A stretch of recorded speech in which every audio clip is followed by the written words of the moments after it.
Bueno, y ya estamos con Daniela Catrileo. Ella es escritora chilena, poetisa, profesora de filosofía. Viene a presentar Chilco, que es su primera novela. Va a 6 libros, pero es la primera vez que le hincó el diente a la novela. Y además es quien ha inspirado la consigna de la jornada. Ustedes están respondiendo a través del 092-418-703, que tanto sabes de los pueblos originarios de América. Y le comentaba un poco a Daniela de que aquí en Uruguay hay poca información y de verdad es que no nos autopercibimos demasiado identificados con los pueblos originarios, independientemente de que claramente está porque fueron los primeros que habitaron esta tierra. Gracias por acompañarnos, primero que nada. Gracias por la invitación a estar acá. Bueno, comentame un poco tu historia, porque tú te identificás además como mapuche, ¿verdad? Ajá. Mapuche que hay una palabra allí que te dije, ¿y esto cómo se pronuncia? Y me dijiste, no lo digas vos porque es muy complicado. No, es parte del colectivo en el que participo y milito hace varios años. Cumplimos 8 años juntos, somos un colectivo de 10, 11 personas que la mayoría pertenecemos al pueblo mapuche, pero también nos dedicamos al arte, a la intelectualidad, a la literatura, y por ahí llevamos este colectivo que genera sobre todo difusión sobre el pueblo mapuche. ¿Y cómo se llama? Rañintuleufu, Bien. ese es el nombre, significa entre ríos en mapuzungún, en la lengua mapuche. Bien, ¿en qué momento comenzaste a entender que tu identidad era mapuche? Mira, para mí nunca fue una negación, como para muchas personas sí, entonces para mi familia era algo cotidiano, normal. Mi papá es mapuche, mi mamá es chilena, pertenezco a este mundo bicultural que parece ser un puente, ¿verdad? Como en ciertas como zonas fronterizas, pero ese puente también nos permite dialogar con ambos mundos. Mis veranos era como ir a visitar la comunidad donde nació y creció mi papá, donde está parte de mi ancestralidad mapuche, y todo el resto del año era compartir con mi familia chilena, con otras costumbres, otras formas de vida. Entonces, para mí, si bien la espiritualidad o la lengua como en sí no estuvo en el cotidiano, sí habían huellas, vestigios y rastros de que eso era así. Nunca se me negó ser mapuche, como te digo, pero sí soy una mapuche que creció en la zona urbana. Claro. Y que mantiene esta mixtura con el pueblo chileno también. Bien, en cuanto a la lengua, ¿has podido rescatar algo? Porque mucho se ha perdido, también hay que decirlo, ¿no? Sí, bueno, uno de los grandes temas y problemáticas de las sociedades indígenas es la revitalización lingüística. Y en ese caso, en mi familia, mi abuelo es hablante, mi papá sabe más de lo que me decía que sabía también. Y en nuestro caso, las nuevas generaciones, hay bastante revitalización que va de la mano con hacer talleres, con incorporar la lengua, aunque hayan palabras que siempre estuvieron. Quizás la fluidez del mapuzungún no estaba, pero digamos que en los últimos años hay bastante neohablantes del mapuzungún. Bien, está buenísimo eso para poder mantenerlo vivo, en definitiva. Y también hay muchas, y hoy lo comentábamos un poco al principio cuando planteamos la consigna de la jornada, hay mucha sabiduría en estos pueblos originarios que se ha ido perdiendo, pero que también está bueno rescatar, vinculado, por ejemplo, en el contacto con la naturaleza. Hoy nos enfrentamos a grandes problemas climáticos con el cambio que estamos teniendo, bueno, y con la contaminación, que ya obviamente estamos llegando a niveles muy preocupantes por las naciones, y hay un rescate del contacto del humano con la naturaleza que debería darse. ¿Cómo lo ves vos?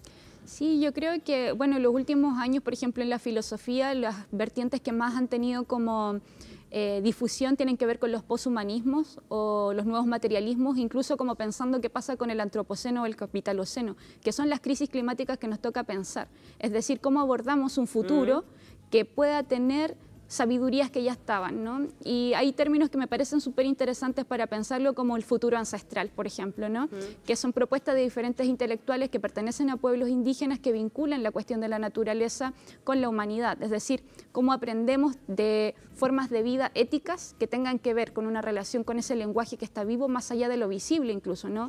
Porque la naturaleza, nosotros también somos parte de la naturaleza, pero muchas veces nos hemos escindido, claro, justamente por la razón cartesiana que separa este mundo, sí, ¿no? A mí me da mucha gracia cuando a veces dicen no, porque el hombre está dañando la naturaleza como si no fuera parte, claro, ¿no? O sea, formamos parte de un todo, o sea, no es que está el hombre en la naturaleza.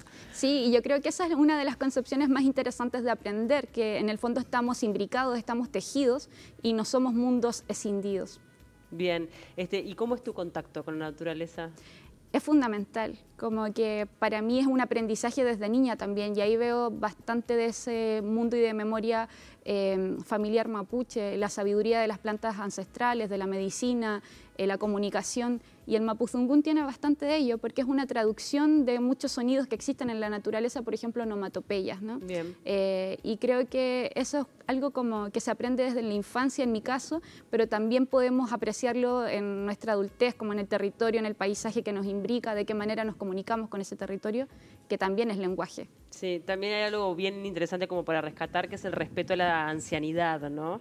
Que en esta sociedad contemporánea lamentablemente no se da. Tenemos aquí en Uruguay una población envejecida porque, bueno, por suerte ha aumentado la expectativa de vida, ha aumentado la tecnología vinculada a la medicina y, bueno, tenemos un montón de adultos mayores, pero no ocupan el lugar que de repente deberían ocupar por su sabiduría de vida, ¿no? Sí, bueno, en el Kume Moñén o el buen vivir en Mapuzungún, una de las cosas fundamentales dentro de los códigos éticos y afectivos es justamente el respeto hacia los mayores. Los antiguos y las antiguas tienen la palabra y muchas veces los consejos se piden justamente a las personas antiguas. ¿Por qué? Porque han tenido más experiencia de vida, pero también han aprendido a su mismo de las memorias de sus antepasados. Claro, la vida para algo uno la vive y la experiencia siempre deja huella, está claro. Quiero hablar un poco de la escritura. ¿En qué momento abordó la escritura a ti?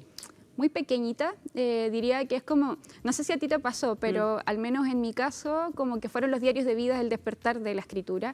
Y uno podría haber decidido... Acá le decimos diario íntimo. Ya, mucho más bonito, pienso. Y los diarios de vida, de alguna forma, fueron el despertar de la escritura, pero paralelamente los talleres de literatura en el colegio. Y por eso defiendo mucho ese espacio como comunidad de lectores, lectoras y escritoras que empiezan en las infancias y que en el fondo van impulsando un deseo creativo. Bien, ¿y comenzaste con la poesía? Sí, con muy malos poemas, pero, pero sí con la poesía y el diario de vida. Son las dos cosas que se han mantenido a lo largo de mi vida. Sí, la poesía que también digo, es muy difícil poder realizar buena poesía, ¿no? Sí, ¿Vos considerás que está medio subestimada la poesía en la literatura? Yo creo que se lee poco. Se lee poco, sí. Pero también defiendo con los últimos años que quizás no es algo que le toque a muchas personas. Como defiendo también la poesía como un lugar casi sacro, al que con tiempo y contra la celería se entra, ¿no?